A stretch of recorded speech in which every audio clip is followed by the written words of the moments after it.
The conference room was packed when my phone buzzed during a quarterly forecast meeting. My team was mid-conversation about numbers that were irrelevant.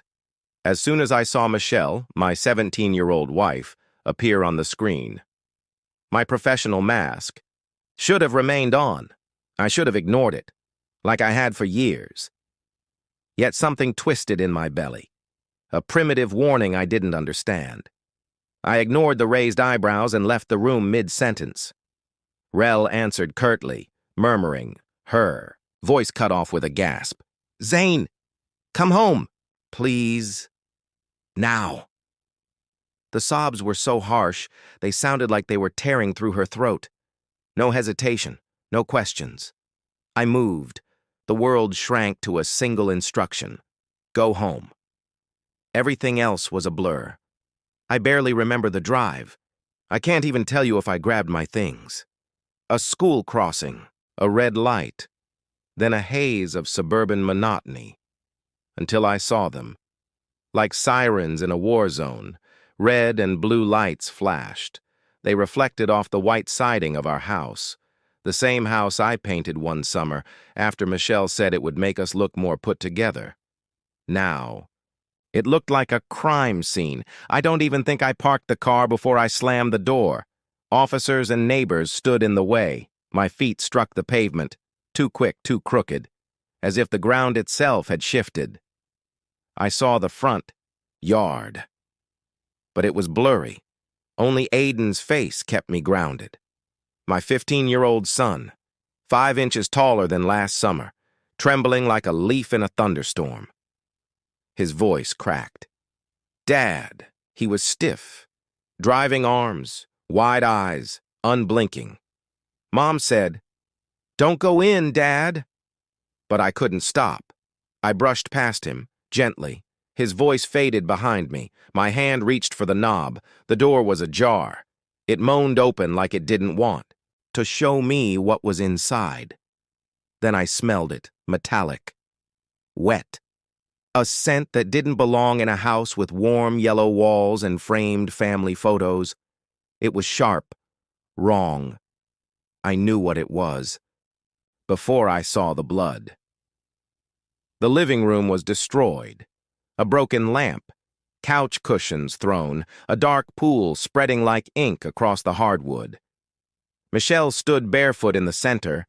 Her hands trembled, covered in blood, like gloves she couldn't take off, her dress stained, her eyes locked with mine.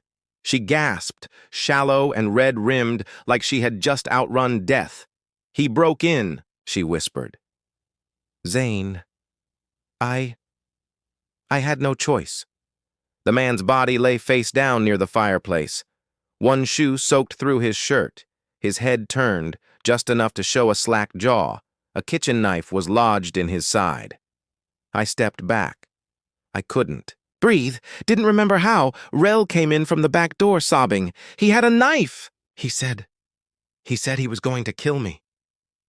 I wanted to reach her, hold her, say something human. But my body felt hollow, like the world had tilted sideways. A voice cut through behind me. "Sir." A uniformed officer, stern but calm. Scene is still active.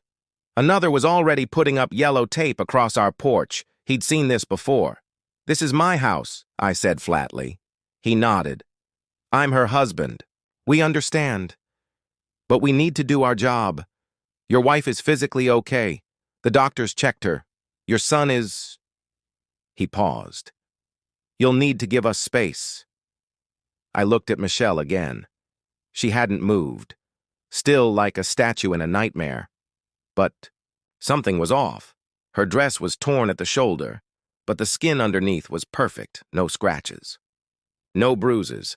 Her hair was messy, not like she fought for her life, more like she'd raked her hands through it over and over. But I didn't say anything.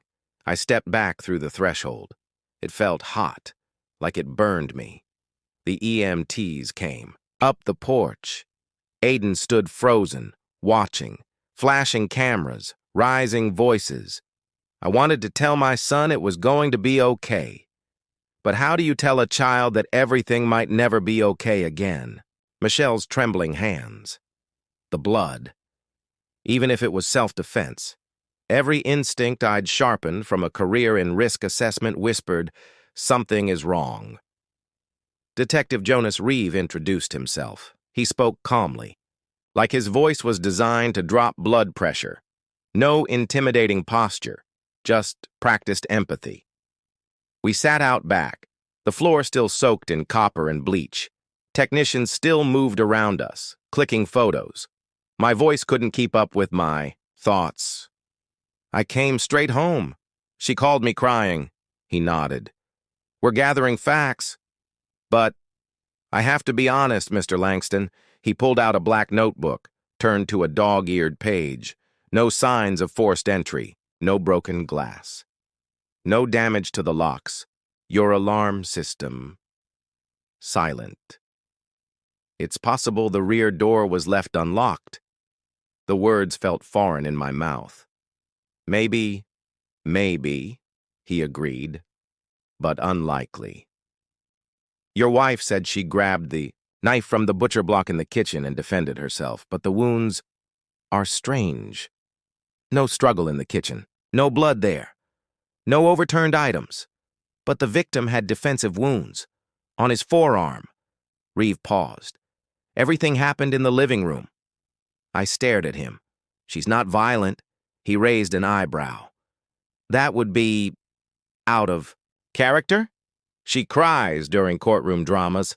Once I nicked her hand slicing onions. She couldn't sleep for a week. She flinches at the sound of war documentaries. But somehow she overpowered a grown man? Adrenaline, I said. Fight or flight. He nodded. Maybe. But the wounds. Something's off. We'll need a detailed timeline, statements, forensics. Mr. Langston stood. I didn't. I sat still. The house loomed behind me. Different now. No longer familiar. Michelle had done something. And I didn't understand it. When I walked back in, the scene had shifted. The body was gone. Just a dark stain left behind. Rel sat in the kitchen, wrapped in a blanket, hands tight around a mug she hadn't sipped from. They said there was. No forced entry? I said it softly. Her grip tightened. She didn't meet my eyes. I may have forgotten to lock the back door. You didn't mention that before. I sat across from her. She looked like she was performing Panic. Too tight. Too polished, like a scene she rehearsed. He had a knife. She nodded, too quickly. I grabbed ours before he could use his. What did he say? Did he threaten you? I don't know. It's a blur. But this isn't a blur, Rel. A man is dead in our house. Her tears came right on cue. I used to comfort those tears. Now I studied them. Perfect,